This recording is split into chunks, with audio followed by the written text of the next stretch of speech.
Crime à Cannes. Chapitre 1. Jeudi 8 mai. À tous les journalistes de la vie. Réunion de toute l'équipe demain à 12h30. Important. Objet, Festival de Cannes, distribution des reportages. Vendredi 9 mai, Bruxelles. À 12h40, j'arrive au bureau en courant. Je suis très énervé. Je monte par l'escalier pour aller plus vite. Dulac, le directeur, a déjà commencé la réunion. Il s'interrompt et me regarde entrer.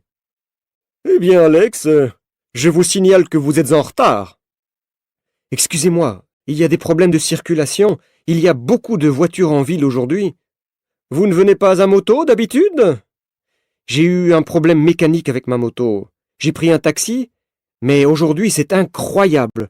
Traverser Bruxelles m'a pris 50 minutes. Et pourtant, ce n'est pas l'heure de pointe. Vous pouvez imaginer ça ? Non. Je n'ai pas d'imagination. Je viens tous les jours de Namur en train et je suis toujours à l'heure. Dulac est de mauvaise humeur. Je m'assis à côté de Nina et je prends mon agenda électronique. Le festival de Cannes commence lundi et il y a beaucoup de travail. Il faut s'organiser, annonce Dulac. Je regarde Nina, ma collègue. Elle me sourit. Elle voit bien que je suis énervé par l'attitude du chef. « Ce n'est pas grave, me dit-elle à voix basse. Tu connais Dulac. Il est un peu autoritaire. Il m'énerve. Il me stresse. Tu n'as pas l'air en forme. Est-ce que tu as mangé quelque chose aujourd'hui ? Non. Je ne prends jamais de petit déjeuner, et si Dulac convoque une réunion à l'heure du déjeuner, quand veux-tu que je mange ? Le petit déjeuner, c'est un repas important, Alex. Écoute, Nina, tu es très gentille, mais tu n'es pas ma mère. Et en plus, je te signale que je suis un grand garçon. Elle rit. Excuse-moi, tu as raison. Elle me sourit, je lui souris aussi. C'est une chouette collègue, Nina. Mais ensuite, c'est Dulac qui me regarde avant de tourner la tête vers Jackie. Il ne sourit pas. Dulac ne sourit jamais. Alex, Jackie, je vous envoie tous les deux à Cannes. Mais attention, c'est sérieux, c'est pas des vacances. Je veux beaucoup d'interviews, je veux des sensations, des émotions, des secrets. Chaque jour, vous m'envoyez une page avec vos impressions, vos découvertes et bien sûr vos photos. Une sorte de journal de bord écrit par un visiteur curieux de tout ce qui se passe. Vous comprenez ce que je veux dire ? Oui, oui, dit Jackie. Comptez sur nous. Et Nina, elle ne vient pas avec nous ? Elle part aujourd'hui en vacances, n'est-ce pas, Nina ? Dit Dulac. C'est vrai, je prends une semaine de vacances à Nice. Mais vous pouvez toujours m'appeler. Nice, c'est juste à côté de Cannes. Si vous m'invitez à dîner, j'accepte de travailler à temps partiel. J'adore les restaurants de la Croisette. Tu seras notre invité spécial, dis-je. Chapitre 2. Lundi 12 mai, dans le train, en direction de Cannes. C'est impressionnant, le TGV. En 4 heures, on traverse toute la France. On n'a pas le temps de regarder les paysages. C'est fantastique, mais je reconnais que j'ai un peu la nostalgie des vieux trains. Dans les vieux films, j'aime le bruit particulier que les roues du train font sur les rails. C'est un bruit que j'associe au cinéma.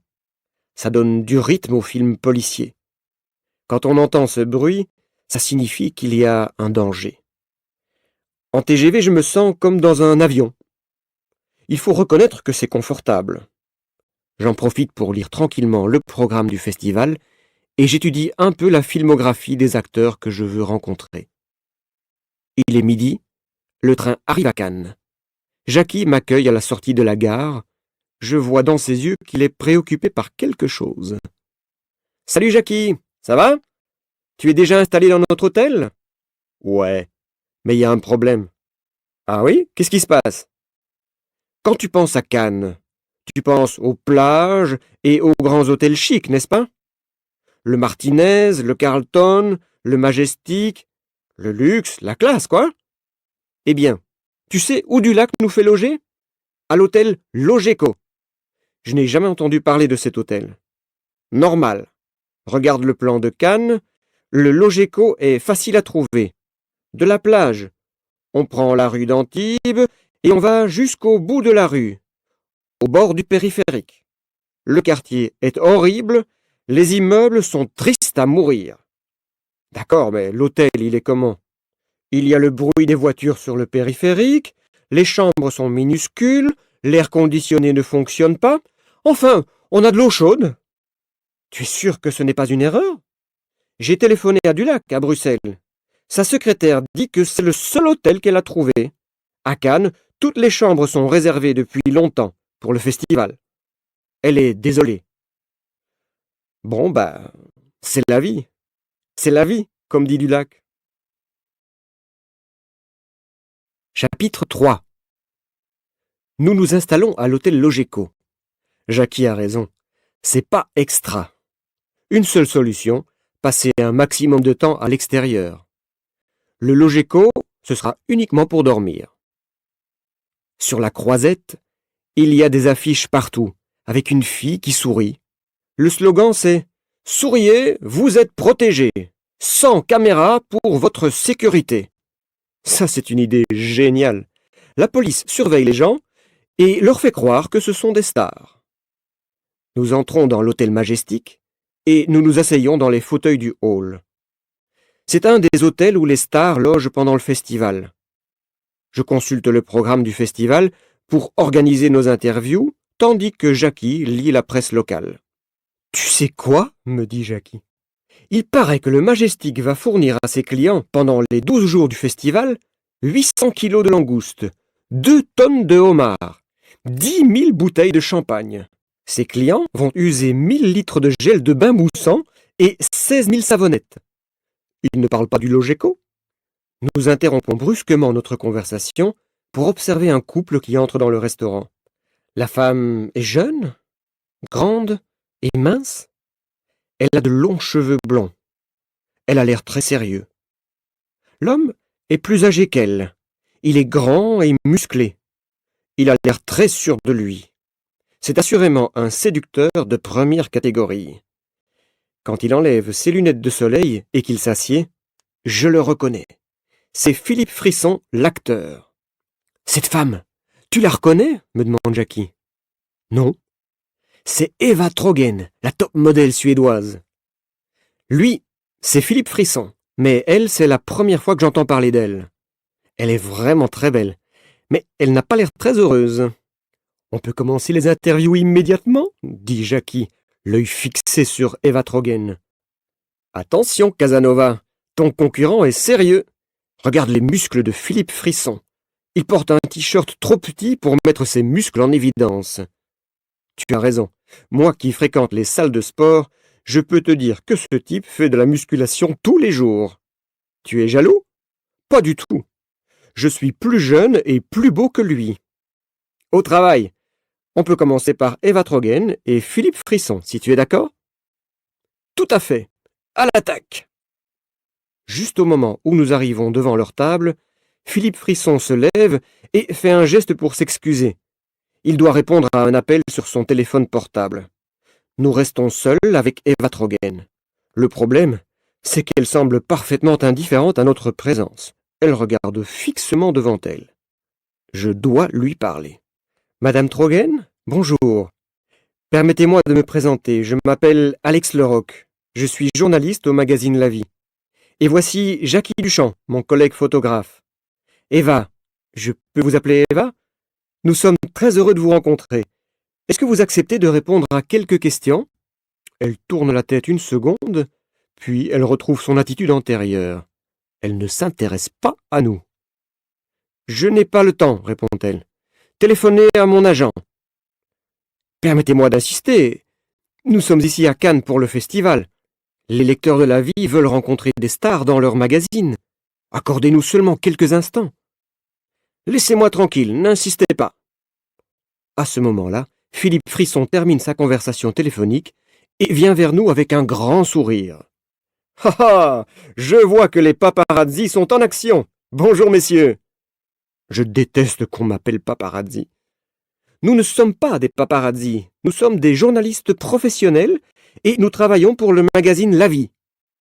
Oh là là, excusez-moi, je ne veux pas vous offenser.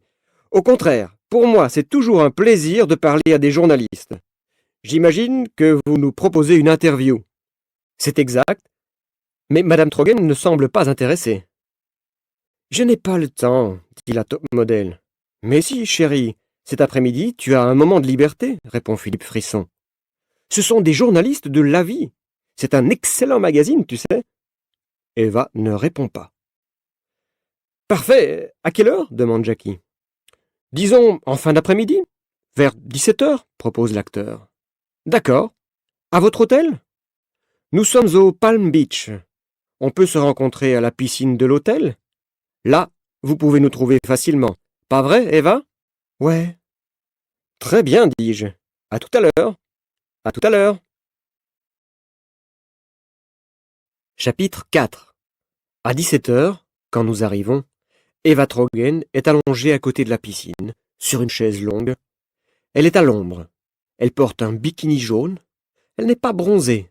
Elle se repose. Elle dort. Fait Jackie. Bonjour, Eva. Comme elle ne répond pas, Jackie a une idée. Il veut photographier la belle endormie. Il n'a pas le temps de régler son appareil photo. Un homme arrive derrière lui et l'immobilise vigoureusement. Il a la silhouette et le sourire de Terminator. Je tente de les séparer, mais le monstre concentre sa force sur Jackie. C'est comme si je n'existais pas. Jackie arrive à le déséquilibrer et ça le rend encore plus furieux. Une véritable bataille commence. C'est Arnold Schwarzenegger contre Jean-Claude Van Damme. Finalement, après quelques secondes de grande tension, Eva Trogen interrompt le combat. Stop it, Frank, it's all right. L'homme se calme. Terminator, c'est le garde du corps d'Eva. Je vois que Jackie est très fâché. Pourtant, ce qui est arrivé est un peu de sa faute. Parfois, j'ai l'impression qu'il cherche les problèmes. Qui êtes-vous? Qu'est-ce que vous voulez? Demande Eva. Ah oui, les journalistes de La Vie. Je me rappelle maintenant. Vous êtes là pour une interview, c'est ça? Oui, c'est ça, répond Jackie, en imitant l'accent de la top modèle. Eh bien, allez-y. Si vous avez des questions, posez-les-moi. Elle parle rapidement, elle donne des ordres en anglais à son garde du corps, elle ne fait pas d'effort pour sourire. Quelle femme antipathique! Mais nous sommes ici pour l'interviewer, alors je fais mon travail. Eva, ça fait combien de temps que vous êtes top modèle? 4 ans. Ça fait 4 ans et ça fait 2 ans que je passe ma vie dans les avions entre New York et Paris. Vous passez votre vie dans les avions et dans les hôtels? J'ai un appartement à New York et un autre à Paris. Pourquoi? Vous aimez votre profession? C'est un univers très dur. Jackie intervient. Vous pouvez prendre votre retraite? C'est à quel âge pour les top modèles? Demande-t-il ironiquement. Visiblement, Jackie n'apprécie pas cette femme. Il ne lui pardonne pas l'attaque du garde du corps. À 30 ans, j'arrête, répond-elle. Si j'arrive jusqu'à cet âge. Vous n'êtes pas très optimiste, observe Jackie. Qu'est-ce que vous voulez? Un conte de fées? Vous voulez du cinéma? Si ça continue comme ça, l'interview sera un désastre. Je regarde Jackie qui pense comme moi. On entend alors la voix de Philippe Frisson. Il apparaît à l'autre bout de la piscine et marche dans notre direction. Ah, ces messieurs de La Vie sont déjà là. Mais vous n'avez rien à boire. Attendez, j'appelle le garçon. Que voulez-vous? Martini, champagne? Il y a aussi d'excellents cocktails de fruits. Rappelez-moi votre nom? Alex Leroc. Je voudrais une bière, dis-je, surpris par sa bonne humeur. Est-ce qu'il y a des bières belges? Bien sûr. Et vous, monsieur? Jackie fait un mouvement de kickboxing en direction de Terminator. Jackie Chan. Jackie Chan, excellent. J'adore votre humour. Un cocktail de fruits pour moi. Philippe Frisson regarde Eva Trogen. Son sourire disparaît pendant une fraction de seconde, puis il retrouve le sourire pour nous regarder. Je vois que Eva n'est pas en forme aujourd'hui. Elle est un peu malade. Je crois que ce n'est pas un bon jour pour une interview. J'ai une idée. Je vous invite demain sur mon bateau. Il est au port, ici à Cannes. Qu'en pensez-vous? Oh, on peut prendre de superbes photos sur un yacht, dit Jackie. Il mesure 8 mètres. C'est un bateau rapide. Il est au port Pierre-Cantot, au bout du ponton 14. Il s'appelle le Battant. Il est vraiment très beau, vous verrez. Le serveur du bar de l'hôtel arrive avec un plateau. Nous vous laissons, dit Frisson, mais vous pouvez profiter de la piscine. À demain, messieurs. Rendez-vous sur mon bateau vers 11 heures, d'accord? D'accord, dis-je. Et Philippe Frisson s'éloigne, accompagné de l'énigmatique Eva Trogen et de Terminator, qui marche derrière eux comme un robot. Nous restons quelques instants au bord de la piscine pour terminer nos boissons. Chapitre 5. Curieux couple, dis-je. Lui, il veut qu'on parle de lui, je comprends pourquoi. Ce n'est pas un bon acteur, il a besoin des journalistes pour conserver l'intérêt du public. Elle, par contre, elle ne nous aime pas. Et il est évident qu'elle ne veut pas parler d'elle. Finis ta bière, dit Jackie, et sortons d'ici. Je n'aime pas l'ambiance de cet hôtel. J'ai la sensation que Terminator nous observe. Je ne le vois pas, mais je sens son regard. Nous marchons dans une rue parallèle à la Croisette. Nous ne sommes pas loin de la plage, mais la rue est déserte. Une voiture roule très lentement derrière nous. Nous allons à gauche, elle tourne à gauche. Nous allons à droite, elle tourne à droite. Elle nous suit, c'est sûr. Je ne me sens pas tranquille. C'est bizarre, dit Jackie. Ne regarde pas immédiatement, hein, Alex. Il y a une voiture derrière nous, je crois qu'elle nous suit. Je sais. Ce n'est pas normal. Attends, je vais voir. Jackie s'arrête de marcher, il va au milieu de la rue et regarde fixement le conducteur dans les yeux. Puis, il se tourne vers moi en souriant. « C'est une femme, dit-il. Ça change tout. Pourquoi? Parce qu'elle est jolie. Je suis sûr qu'elle cherche à me rencontrer, à nous rencontrer. » Jackie fait un grand sourire à la conductrice. Il la salue d'un geste de la main. La jeune femme lui sourit à son tour. Il marche maintenant comme une star. Je suis sûr qu'il se prend pour Johnny Depp. « J'adore Cannes. C'est la ville du glamour, dit-il. On fait des rencontres sans complexe. Je pense que le festival commence bien, mon cher Alex. » Tout à fait, mon cher Jackie. Jackie continue à draguer la conductrice, mais la voiture reste 10 mètres derrière nous. Si nous nous arrêtons, elle s'arrête aussi. Moi, je commence à trouver ça étrange. Je suis sûr qu'elle a envie d'entrer en contact avec nous, analyse Jackie. Je vais lui proposer d'aller prendre un verre. Jackie se dirige vers la voiture. Il insiste pour que je l'accompagne. Il est incroyable. « Bonsoir, mademoiselle, dit Jackie. Je suis sûr que vous cherchez quelqu'un pour vous guider dans la capitale mondiale du cinéma. » Pas du tout, répond la dame. J'habite ici. Et comme il est très difficile de stationner, je vous accompagne jusqu'à votre voiture pour prendre votre place quand vous serez parti. Nous sommes venus en train, dit Jackie, furieux. J'ai envie de rire, mais je ne peux pas. Dans ce genre de circonstances, Jackie n'a pas le sens de l'humour. Chapitre 6. Mardi 13 mai. Il est 6h30 du matin. Jackie me réveille brutalement. « Bonjour Alex, voilà le programme pour bien commencer la journée. Jogging le long de la mer, qu'en penses-tu » ? « Tu es fou !»« Pas du tout, ça va nous faire du bien. Moi je fais ça régulièrement. Et toi, jamais je suppose. Tu sais, je suis plus sportif que tu l'imagines. » « Eh bien alors, on y va !» Je déteste le jogging et je ne supporte pas les commentaires de Jackie sur ma forme physique. Nous sommes seuls à courir, il est 7 heures du matin et la ville dort encore. Nous passons devant les hôtels, chaque hôtel a sa plage privée. Après 1 kilomètre, je m'arrête et je respire profondément. « Jackie, je voudrais m'arrêter 2 secondes, j'ai envie de regarder la mer, tu veux bien ?» Dis plutôt que tu es fatigué et que tu veux te reposer. Non, je te dis que je suis en pleine forme. J'ai envie de regarder la mer, c'est tout. Tout à coup, le serveur d'un des hôtels apparaît derrière nous. Je suis désolé, messieurs, mais il est interdit de s'asseoir sur cette plage. C'est une plage privée. Comment?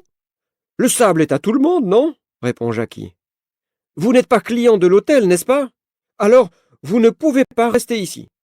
Vous pouvez courir sur la plage, mais vous ne pouvez pas vous asseoir. C'est incroyable, c'est absurde. Viens, Jackie, je regarderai la mer plus loin. Au revoir, messieurs, et bonne promenade, conclut le serveur. Nous recommençons à courir, mais nous ne sommes plus les seuls sur la plage. D'autres viennent courir sur le sable comme nous, mais personne ne s'assied, puisque c'est interdit. Je n'aime pas courir, mais ici, l'avantage, c'est que je peux courir en regardant la mer. Soudain, mon attention se fixe sur un petit bateau qui s'approche bizarrement de la côte. Il est poussé par les courants vers la plage. Jackie, regarde ce bateau-là. Tu vois quelqu'un à bord? Non, et c'est pas normal. Il s'approche de la plage. Viens, on va le voir de plus près. Le bateau touche terre à quelques mètres de nous. Nous nous approchons de lui. Quelques curieux arrivent derrière nous.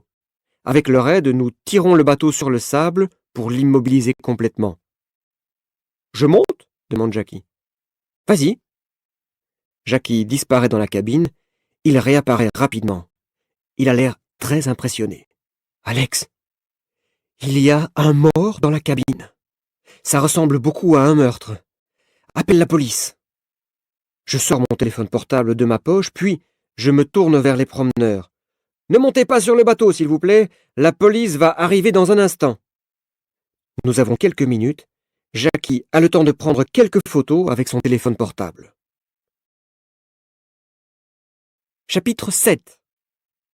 Quand les policiers arrivent, leur chef s'adresse à moi directement. « Commissaire Legrand, de la brigade criminelle. Et vous, qui êtes-vous » ? « Alex Leroc, journaliste au magazine La Vie. C'est moi qui ai appelé. Mon collègue est à l'intérieur du bateau. Il y a un mort dans la cabine. » Jackie descend du bateau. Le policier se tourne vers lui. « Monsieur, est-ce que vous avez touché à quelque chose dans la cabine ?»« Non. Je suis entré et j'ai constaté que l'homme qui se trouve à bord était mort. C'est tout. »« Merci. Donnez-moi vos numéros de portable, s'il vous plaît. Vous êtes à Cannes pour quelques jours ?»« Jusqu'à la fin du festival. »« Très bien. Merci pour votre collaboration. »« De rien, dit Jackie avec assurance. Il me lance un regard complice. Nous avons probablement un bon reportage pour le magazine. Dulac va être surpris. À ce moment-là, j'entends la sonnerie de mon téléphone portable. « Allô ? Allô, ici Dulac.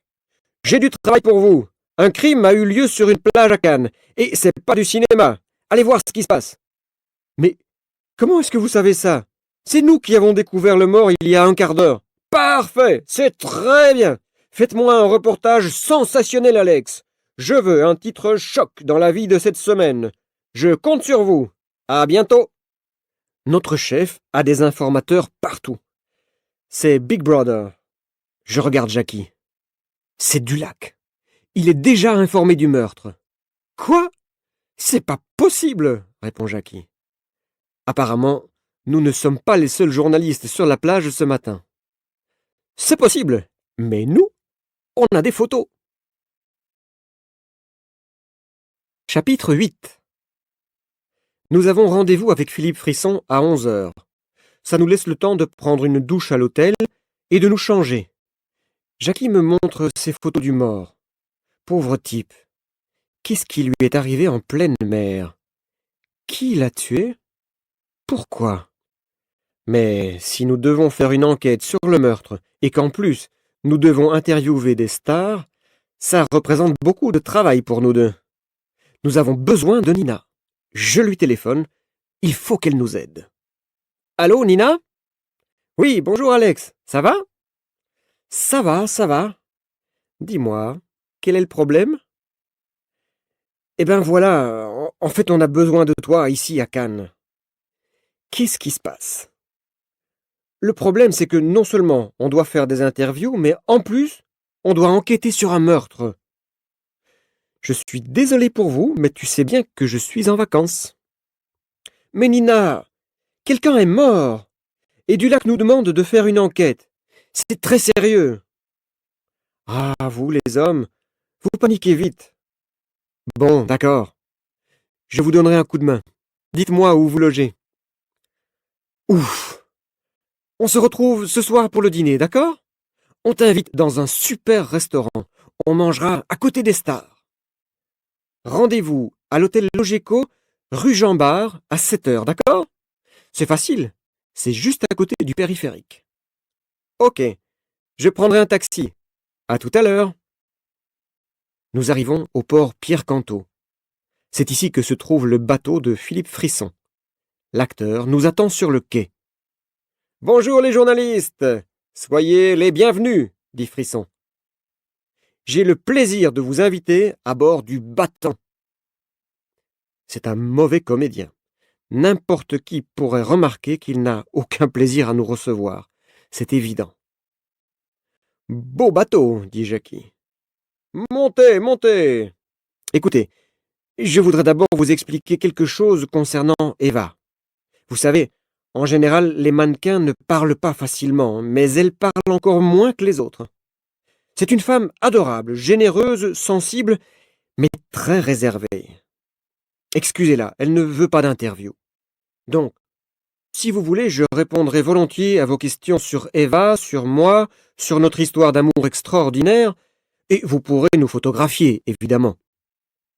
C'est un acteur qui connaît son rôle, mais je le sens plus nerveux qu'hier. Il décide même l'endroit du bateau où il veut être interviewé et photographié. Très bien, commençons, dis-je. Vous êtes acteur depuis peu de temps. Il y a 2 ans, vous étiez encore un chef d'entreprise, un homme d'affaires très médiatique. Quelle profession préférez-vous? Je gagne moins d'argent comme acteur, mais c'est plus amusant. Vous jouez quel rôle dans votre dernier film? Je joue le rôle d'un gangster affectueux et tendre. C'est un rôle facile? Tous les rôles sont difficiles. Écoutez, je sais que la presse n'est pas convaincue par mes performances d'acteur. Moi, je sais que le public et les autres acteurs apprécient mon travail. J'espère un jour convaincre aussi les critiques. Vous considérez votre carrière d'homme d'affaires comme un succès ou un échec? J'ai eu des succès et j'ai eu des échecs. J'ai gagné beaucoup d'argent et j'en ai aussi perdu. C'est normal, c'est la vie. Vous préférez jouer dans une comédie ou un drame? Une comédie. Vous ne pleurez pas facilement? C'est exact, je ne suis pas très sentimental. Vous préférez jouer dans un film d'action ou un film d'horreur? D'action. Qu'est-ce qui vous fait peur? Les dentistes. Pourquoi? Ils nous torturent, ils nous mentent et ils nous le font payer cher. Non, c'est une blague. Pendant que j'interviewe l'acteur, Jackie s'intéresse au bateau. Il se déplace pour prendre des photos originales de haut en bas. Il descend même du bateau pour faire quelques gros plans sur l'avant du navire. Quand Frisson le remarque, il va rapidement vers lui pour l'interrompre. Il a l'air furieux. Les photos, c'est par ici, d'accord? Jackie le regarde fixement sans comprendre. L'acteur se rend compte immédiatement que son intervention provoque un malaise. Il essaye de se montrer aimable. Désolé, mais sur le bateau, c'est moi le capitaine. Nous prenons quelques photos des 2 stars. Frisson nous explique comment ils se sont rencontrés. Il essaie de détendre l'atmosphère. Nous quittons le navire avec une curieuse impression.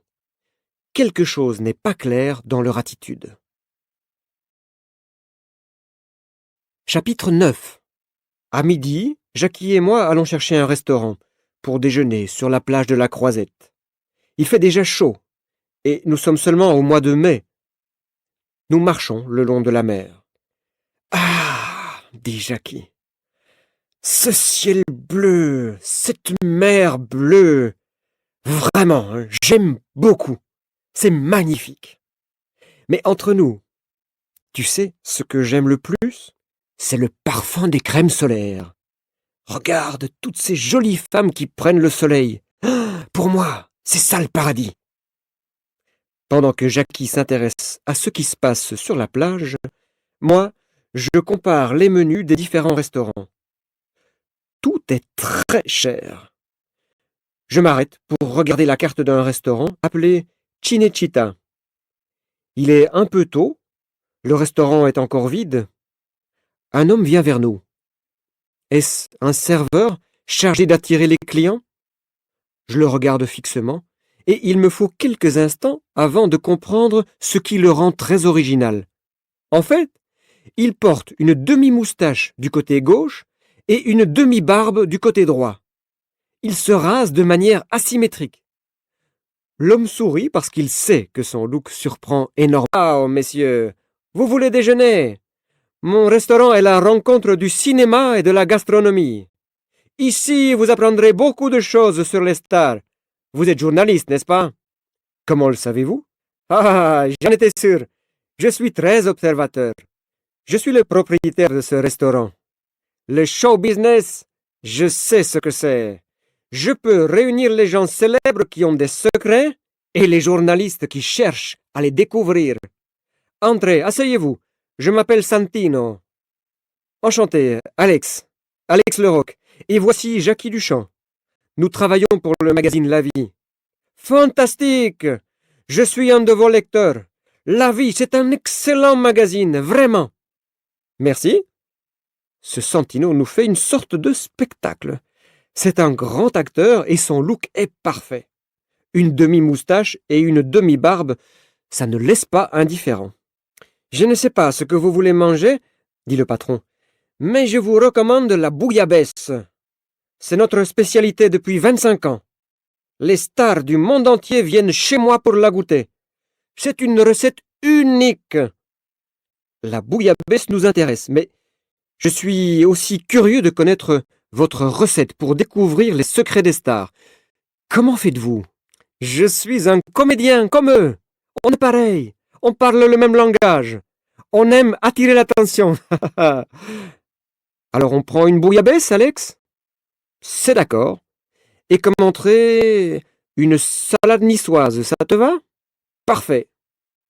Tout à coup, on entend un homme à une table voisine qui se met à crier. Il a l'air furieux. La jeune serveuse qui s'occupe de lui ne sait pas quoi faire.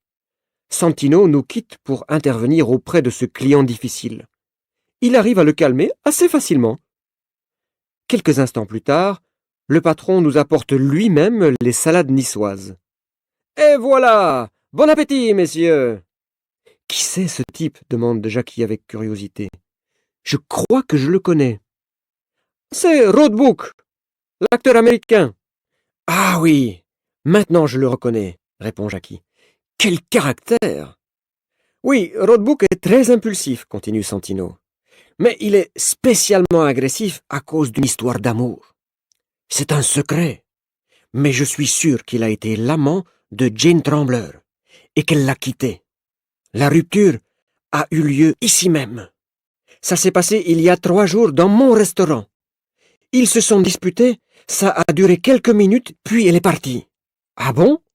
Roadbook et Jane Trembler ont été amants et la presse n'en a pas parlé. Santino, vous pouvez nous organiser un rendez-vous avec Roadbook? Je peux essayer, mais ce n'est pas facile. Si ça vous intéresse, j'ai plein d'histoires à raconter sur d'autres acteurs. Et au sujet du mort retrouvé sur son bateau, vous savez quelque chose? Rien du tout. Je sais seulement que la police organise une conférence de presse cet après-midi. Heureusement que vous êtes là. Merci pour l'info. Entre la salade niçoise, la bouillabaisse, la tarte tatin et le café, le patron du restaurant nous raconte un nombre impressionnant de secrets sur les stars. Nous prenons des notes pour nos articles. Chapitre 10. Nous quittons le restaurant sans accepter le pouce-café que Santino nous propose. Nous décidons de retourner sur la plage pour tenter d'obtenir plus d'informations sur le meurtre.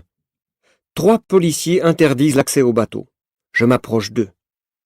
Bonjour messieurs, nous sommes journalistes et nous travaillons pour La Vie. Est-ce que vous savez quelque chose de plus à propos du meurtre? Nous, on ne peut rien dire. On n'a pas le droit, répond un des agents. Mais dans un quart d'heure, il y aura une conférence de presse au commissariat de police de Cannes. Tu entends, Jackie? Vite, on y va! Le commissariat de police n'est pas loin, mais nous courons jusque-là et j'arrive très fatigué. Je dois vraiment faire plus de sport. Il y a déjà beaucoup de journalistes dans la salle. L'information nous est arrivée juste à temps. C'est le commissaire Legrand qui parle d'une voix très neutre. Voici quelques renseignements concernant l'homme retrouvé mort sur un bateau de location ce matin. Il s'agit d'un citoyen finlandais. Il s'appelait Aki Krum. Nous confirmons qu'il est mort hier après-midi, entre 16 heures et 18 heures. Il est mort à cause d'une chute. Il est tombé sur la tête. Dans quelles circonstances? L'enquête doit le déterminer. Il y a une trace de choc sur l'avant du bateau. Ce bateau avait été loué le jour même à Nice. Le vent et les courants marins l'ont poussé jusqu'à la plage. C'est tout ce que je peux vous dire pour l'instant. La conférence de presse se termine. Le commissaire Legrand nous reconnaît, Jackie et moi. Il vient vers nous. Alors, les paparazzi, vous voulez faire une enquête? Vous ne vous intéressez plus seulement au cinéma? Nous ne sommes pas des paparazzi, commissaire. Nous sommes journalistes. Nous rentrons à l'hôtel. Nous écrivons nos impressions du festival dans notre journal quotidien. Nous parlons des stars que nous avons rencontrées et nous envoyons tout ça à Dulac. Il nous répond immédiatement. Je confirme, continuez à enquêter sur le crime. Autre priorité, cherchez un maximum d'informations sur Jane Trembler et Roadbook. Roadbook a beaucoup de succès chez les jeunes. Chapitre 11. À 19 heures, le réceptionniste de l'hôtel nous téléphone. Nina est arrivée. Elle nous attend en bas. Salut les gars, ça va? Bonsoir Nina, on est très content de te voir, dis-je. C'est ici que vous logez? C'est pas terrible. Nous sommes d'accord avec toi, dit Jackie. Eh bien, on y va? Nina, on t'invite dans un restaurant à la mode. Tu es prête? Comment? Déjà? On t'emmène chez notre ami Santino. Son restaurant s'appelle Cinecittà. C'est un des lieux de rendez-vous préférés des artistes à Cannes cette année. On l'a découvert par hasard. On a eu de la chance. Santino, le patron, sait plein de choses sur les acteurs. Super. Où est ma chambre? En fait, tu dormiras dans la même chambre que nous. Il n'y a plus une seule chambre libre à Cannes. On t'a installé un lit supplémentaire. Eh bien, c'est le grand confort, je vois. Vous ne m'avez pas dit ça au téléphone. Donne-moi la clé, je vais me changer. Te changer? Mais pourquoi? Elle porte un jeans, un t-shirt.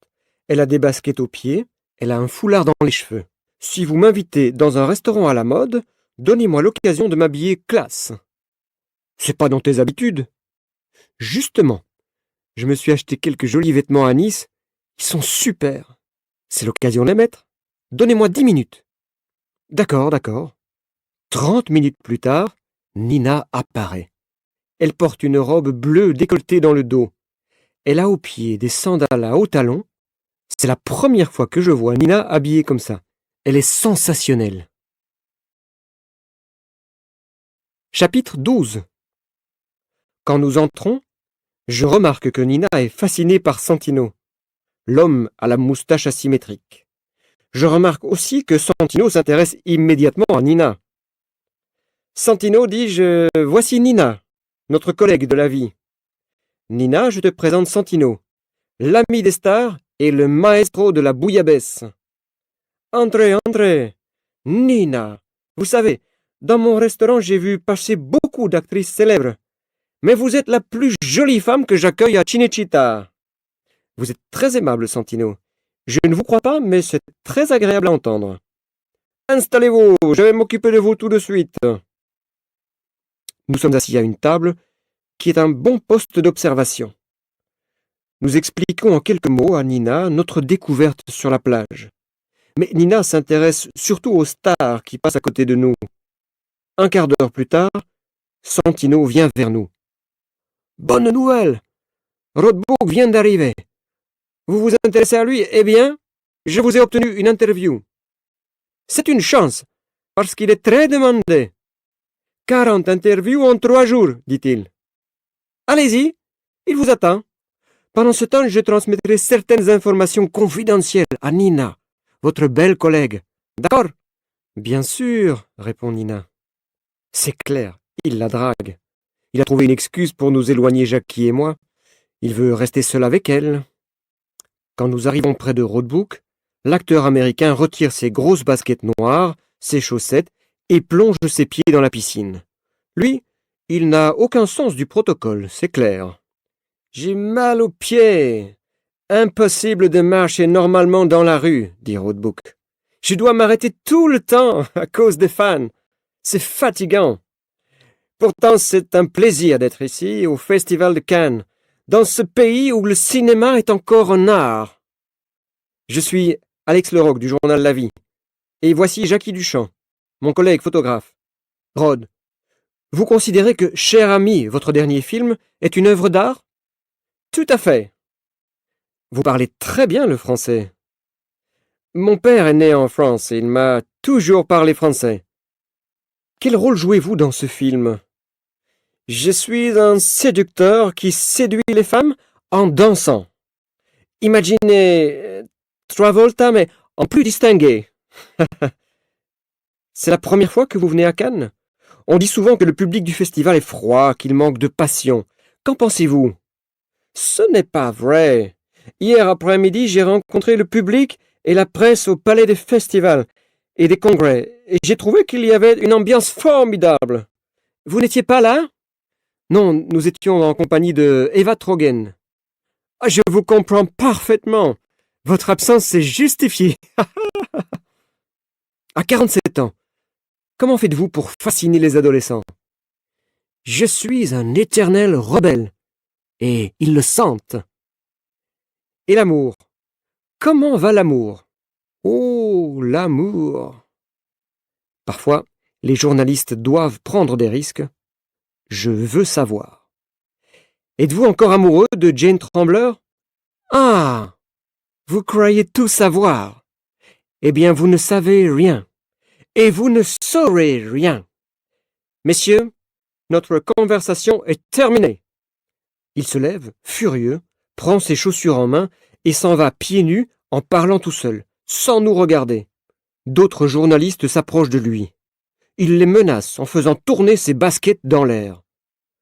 Je pensais qu'il voulait parler, mais je me suis trompé. Je pense que c'est l'interview la plus courte de ma carrière. Je regarde en direction de Nina, et je vois qu'elle semble beaucoup apprécier la compagnie de Santino, notre restaurateur avec sa demi-moustache. J'ai l'impression qu'elle est sensible au charme de ce Latin lover. Moi, je sors, je m'en vais. Il faut que je vérifie certaines choses. J'ai besoin d'un ordinateur. Jackie, lui, commence une séance photo avec toutes les stars présentes. Je propose à mes amis de venir me rejoindre plus tard au centre de presse du festival. Chapitre 13. Au centre de presse, devant un ordinateur, j'introduis quelques mots-clés sur Google qui me proposent des centaines de pages consacrées à Jane ou à Rod, mais il n'y a aucune référence à une histoire d'amour entre eux. S'ils ont été amants, ils ont pu conserver le secret. Quelque chose attire mon attention. J'observe qu'une signature apparaît tout le temps. Un certain Ika Murk. Il a écrit des dizaines et des dizaines de pages sur Jane. Ce n'est pas un journaliste, mais il publie sur Internet une énorme quantité d'informations consacrées à l'actrice. Ces pages contiennent des photos. Il raconte avec beaucoup de détails la vie de Jane. Il y a des pages en suédois, mais la majorité des pages est en anglais. Quand Nina et Jackie viennent me retrouver, je suis complètement absorbé par mes lectures sur Internet. « Regardez, dis-je, il y a des dizaines de pages sur Jane, écrites par un certain Ika Murk. Il s'intéresse à elle depuis plusieurs années.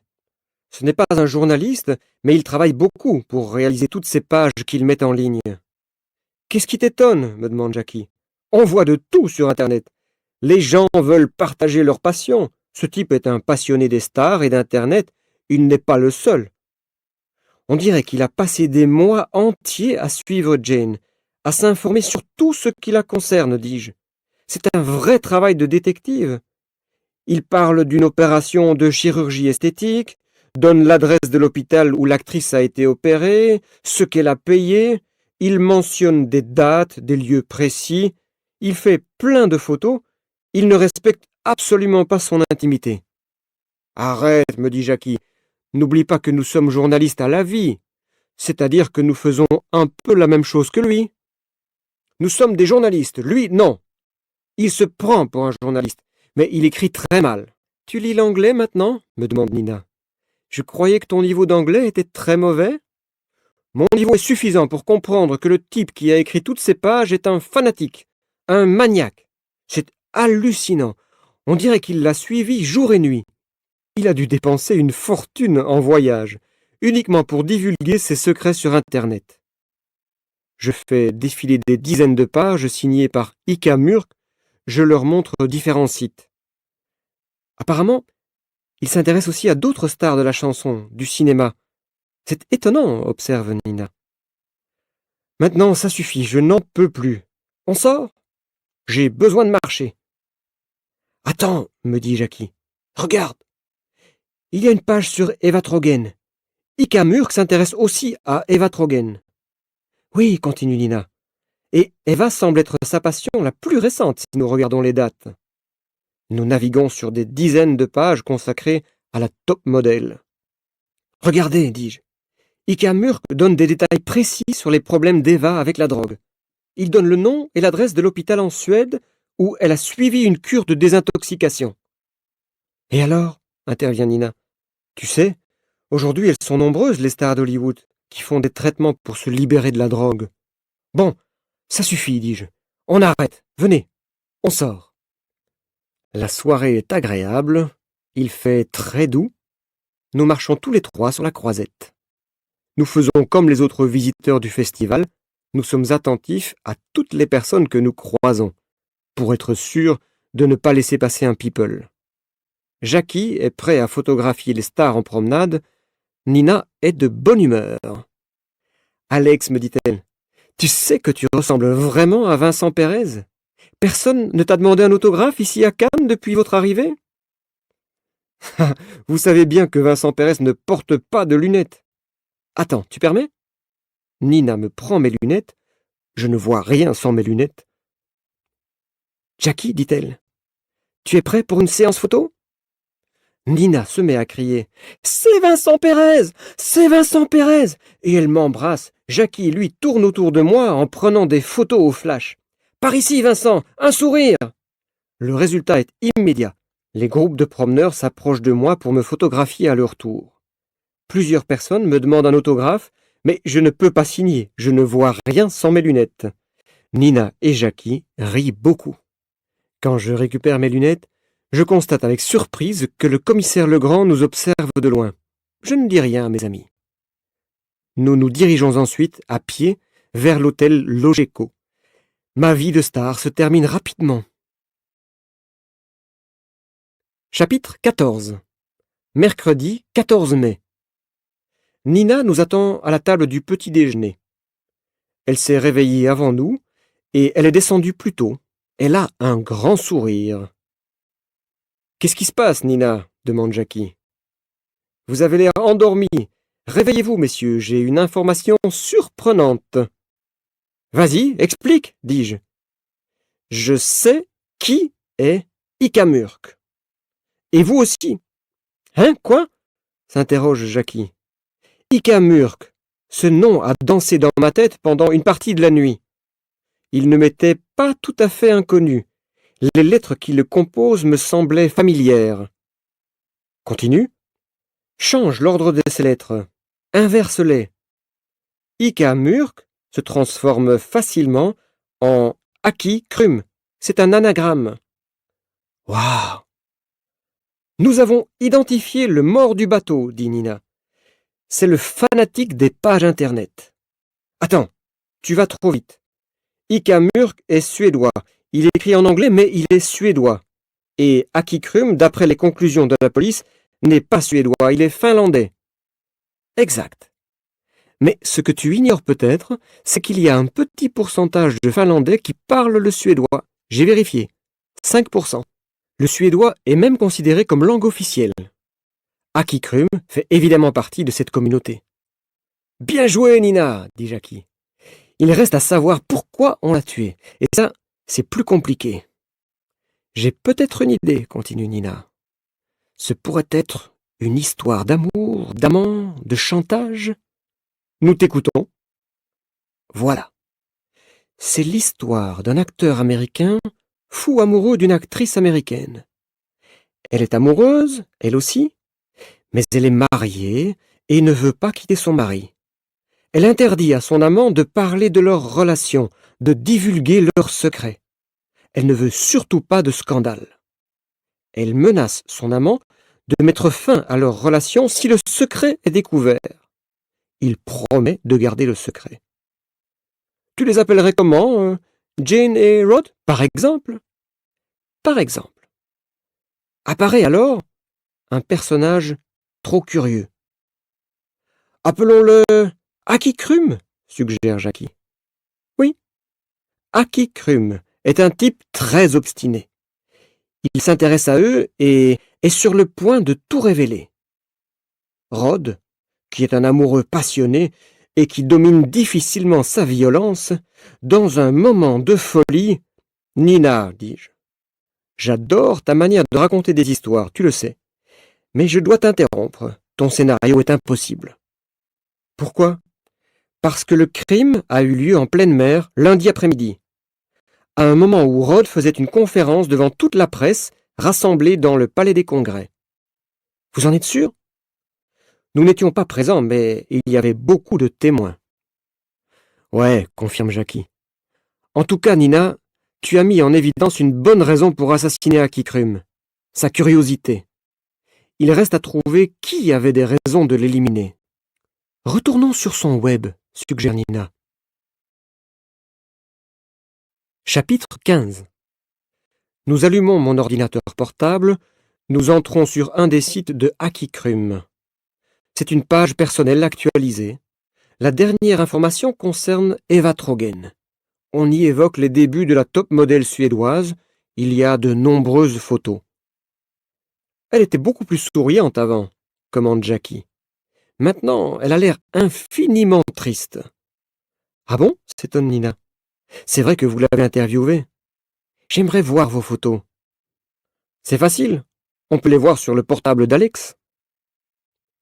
Je branche l'appareil photo de Jackie sur mon ordinateur portable et nous voyons la série de photos prises sur le bateau de Frisson. Les photos sont bonnes. Eva semble effectivement triste.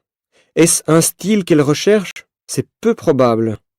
Je débranche l'appareil photo et je retourne sur la page personnelle de Ika Murk, alias Aki Krum. Une surprise nous attend. Regardez, dis-je. Pendant que nous étions en train de regarder les photos de Jackie, la page s'est actualisée. Un nouvel article est sorti. Il y a un grand titre. Philippe Frisson.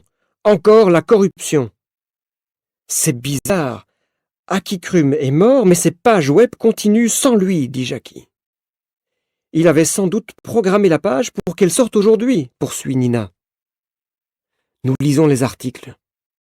Ils sont mal écrits, mais les informations, si elles se vérifient, vont poser de gros problèmes au couple Frisson-Trogen. Frisson a rencontré un haut fonctionnaire suédois et a reçu de celui-ci des renseignements confidentiels qui lui ont permis d'acheter une entreprise en difficulté pour un prix très bas. Frisson a déjà eu des problèmes avec la justice française. Il a été 6 mois en prison pour une affaire de corruption, nous rappelle Nina. Exact. Et c'était probablement plus facile pour lui de continuer ses activités illégales dans un autre pays, dit Jackie. Oui, dit Nina. Lisez la suite.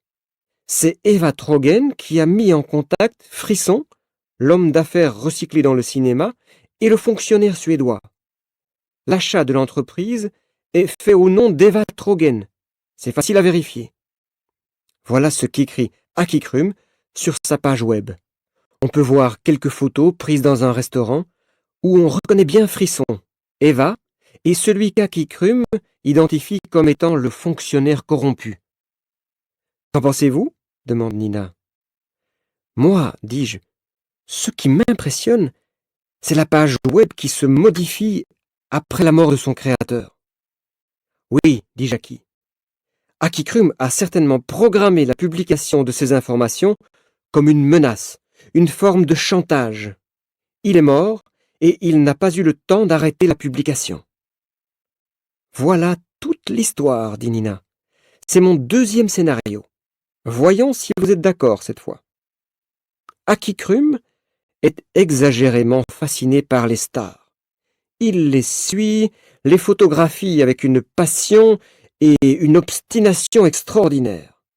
Il se prend pour un journaliste exceptionnel.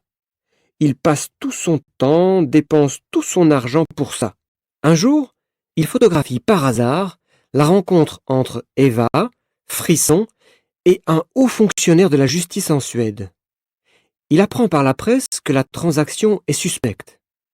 Il comprend qu'il a des photos qui démontrent la corruption et il menace Frisson. Jusqu'ici, est-ce que vous avez des objections?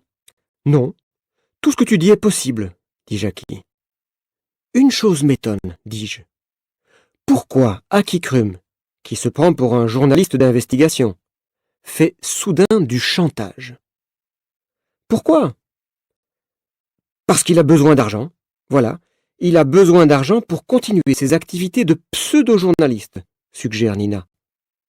Continue, dis-je. Aki Krum vient à Cannes. Il menace Frisson de transmettre l'information à la presse. Frisson perd son sang-froid, il veut lui faire peur. Jackie intervient. Attendez. À propos du sang-froid de Frisson, Alex, tu te rappelles son attitude pendant l'interview? Il s'est fâché quand j'ai pris des photos de son bateau sans son autorisation. Il y avait sans doute une raison. Exact, dis-je. Revoyons tes photos, Jackie. Tu sais, je n'ai pas eu le temps d'en prendre beaucoup. Frisson s'est fâché immédiatement. Les quelques clichés du bateau que nous regardons sur mon ordinateur portable montrent de belles perspectives du bateau, mais on ne distingue rien d'anormal. Alors, dit Nina, il faut retourner au port et prendre d'autres photos. Je regarde Jackie. Il fait un geste pour dire que c'est effectivement la seule chose à faire. Chapitre 16. Quand nous arrivons au port, nous n'allons pas jusqu'au bateau, nous restons à distance pour ne pas être vus. Après une demi-heure d'observation, il nous semble évident que personne ne se trouve à bord. Nous décidons de nous approcher. Nous montons sur le bateau et nous commençons à l'inspecter en détail. Jackie m'appelle. « Regardez, dit-il, là, on voit la marque d'un choc, d'un accident. » Le bateau d'Aki Krum que nous avons découvert Alex et moi sur la plage avait également des marques, dis-je.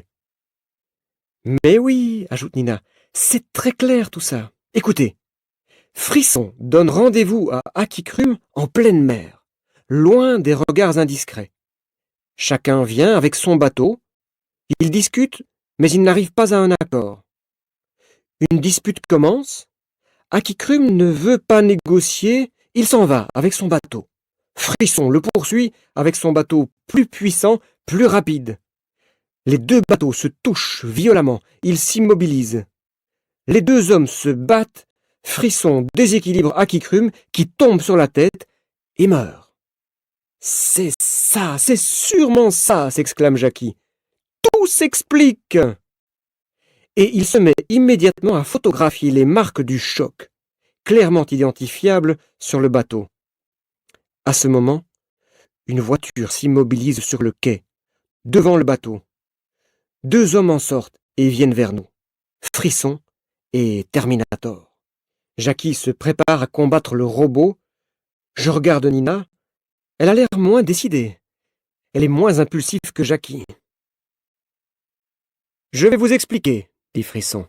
« Et je suis sûr que vous allez me comprendre. Je suis désolé si je manque de savoir-vivre, mais je suis obligé de réagir vite. C'est moi qui décide des images que vous allez publier. Vous n'avez pas respecté notre contrat. Vous avez pris des photos que je ne veux pas voir publiées. Donnez-moi gentiment votre appareil photo, sinon mon ami Franck le prendra par la force. » Nina s'approche de Frisson. « Qu'est-ce que vous pensez faire de votre bateau ?» demande-t-elle. « Il va partir immédiatement, pour un long voyage, » répond Frisson. « C'est trop tard, monsieur Frisson, » dit Nina. « Vous avez perdu. Tout le monde saura que vous avez tué Aki Krum. Il est inutile de nous prendre notre appareil photo, il est inutile de transformer votre bateau ou de le faire disparaître. »« Qu'est-ce que vous voulez dire, mademoiselle ?» demande Frisson. « Je veux dire que grâce à Internet, le monde entier peut voir d'autres photos, Des photos où vous êtes en compagnie d'un fonctionnaire suédois.